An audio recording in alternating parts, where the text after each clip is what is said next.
ಮಹಿಳಾ ಟಿ20 ವಿಶ್ವಕಪ್ನಲ್ಲಿ ಭಾರತ ತಂಡ ಭರ್ಜರಿ ಗೆಲುವನ್ನ ದಾಖಲಿಸಿದೆ. ಬಾಂಗ್ಲಾದೇಶ ವಿರುದ್ಧ ನಡೆದ ಪಂದ್ಯದಲ್ಲಿ 5 ವಿಕೆಟ್ಗಳ ಜಯ ಸಾಧಿಸುವ ಮುಖಾಂತರ ಟೂರ್ನಿಯಲ್ಲಿ ಆತ್ಮವಿಶ್ವಾಸದ ಪ್ರದರ್ಶನವನ್ನ ಕೂಡ ನೀಡಿದೆ.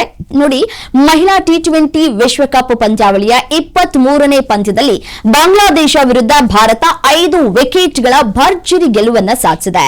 ಮ್ಯಾಂಚೆಸ್ಟರ್ನ ಓಲ್ಡ್ ಟ್ರಾಫರ್ಡ್ನಲ್ಲಿ ನಿನ್ನೆ ನಡೆದಂತಹ ಪಂದ್ಯದಲ್ಲಿ ಟಾಸ್ ಗೆದ್ದು ಮೊದಲ ಬ್ಯಾಟಿಂಗ್ ಅನ್ನು ಆಯ್ಕೆ ಮಾಡಿಕೊಂಡಿದ್ದಂತಹ ಬಾಂಗ್ಲಾದೇಶ ನಿಗದಿತ 20 ಓವರ್ಗಳಲ್ಲಿ 8 ವಿಕೆಟ್ ನಷ್ಟಕ್ಕೆ 136 ರನ್ ಗಳಿಸಿತು. ಮತ್ತೆ ಬಾಂಗ್ಲಾದೇಶದ ಪರ ಜೂರಿಯಾ ಫರ್ಡರ್ಸ್ 33, ಶೋಭನಾ 22, ನಿಘರ್ ಸುಲ್ತಾನ 32, ಶರ್ಮೀನ್ ಅಖ್ತರ್ 10 ರನ್ ಅನ್ನ ಗಳಿಸಿ ಔಟ್ ಆಗಿದ್ದಾರೆ. ಇನ್ನು ಬಾಂಗ್ಲಾ ಮತ್ತು ಭಾರತ ನಡುವಿನ ಪಂದ್ಯದಲ್ಲಿ ಕೇವಲ 10 ಎಸೆತಗಳ ಅಂತರದಲ್ಲಿ ಭಾರತೀಯ ಆಟಗಾರ್ತಿಯರು 4 ಕ್ಯಾಚ್ಗಳನ್ನ ಕೈಬಿಟ್ಟಿದ್ದಾರೆ. ಅದರಲ್ಲೂ ಬಾಂಗ್ಲಾದೇಶದ ಆರಂಭಿಕ ಆಟಗಾರ್ತಿ ಫಿರ್ದೌಸ್ಗೆ 3 ಜೀವದಾನಗಳನ್ನ ನೀಡಲಾಯಿತು. ಹೀಗಾಗಿ 33 ರನ್ ಅನ್ನ ಕೂಡ ಪೇರಿಸಿದ್ದಾರೆ. ಭಾರತ ಪರ ರಾಧಾ ಯಾದವ್ 3 ವಿಕೆಟ್, ಶ್ರೀ ಚರಣಿ 2, ರೇಣುಕಾ ಶರ್ಮಾ ಮತ್ತು ನಂದಿನಿ ಶರ್ಮಾ ತಲಾ 1 ವಿಕೆಟ್ ಅನ್ನ ಪಡೆದುಕೊಂಡಿದ್ದಾರೆ. ಬಾಂಗ್ಲಾದೇಶ ನೀಡಿದ 137 ರನ್ಗಳ ಗೆಲುವಿನ ಗುರಿ ಬೆನ್ನಟ್ಟಿದಂತಹ ಭಾರತದ ಪರ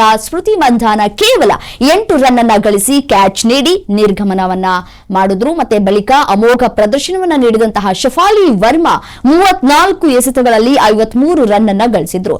ಯಸ್ವಿಕಾ ಭಾಟಿಯಾ 23, ರಿಚಾ ಘೋಷ್ 10, ಜಮಿಯಾ ರೋಡ್ರಿಗೇಸ್ 26, ನಾಯಕಿ ಹರ್ಮನ್ ಪ್ರೀತ್ ಕೌರ್ ಔಟ್ ಆಗದೆ 13 ಹಾಗೂ ದೀಪ್ತಿ ಶರ್ಮಾ ಅಜೇಯ 5 ರನ್ ಅನ್ನ ಗಳಿಸುವುದರೊಂದಿಗೆ ಭಾರತ ತಂಡ ಇನ್ನು 19 ಎಸೆತಗಳು ಬಾಕಿ ಇರುವಂತೆಯೇ 139 ರನ್ ಅನ್ನ ಗಳಿಸಿ ಗೆಲುವಿನ ನಗೆ ಬೀರಿತು.